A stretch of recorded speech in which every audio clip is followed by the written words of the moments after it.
ในสงค้าอันนี้ก็ตึกดีย่าในค่ะเนาะ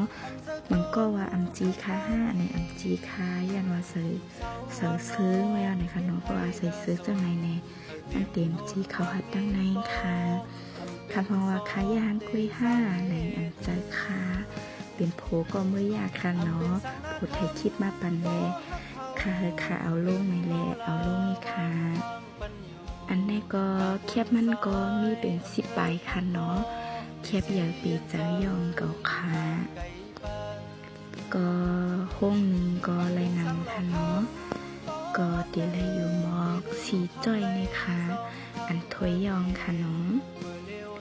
ตั้งกูก็เขาจองกาค่ะตั้งเฮาในเตเอาก็เอายาบแต่ก็บอกกาเฮียงค่ะเนาะ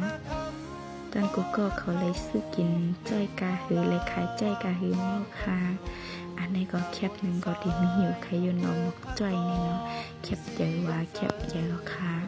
อันนี้ก็ย่าย่อเอาใส่ถุงเอาลงมาดีตาย่อดีมาเอาใส่ถุงเลยค่ะเนาะอันนี้ค่ะตุ้ยรู้แคบใหญ่ว่าแคบใหญ่เพราะว่ามันหูอย่างมันนะแต่หากมันมักเต็มหมดนั้นมันเป็นเลยค่ะเนาะมันได้มีไก่แคบอีกค่ะสั่งว่ามันมักทั้งหมดเนี่ยมันดีเลยนำการหุงหัวเนาะขนาดแน่นมักทั้งหมดก่อนค่ะ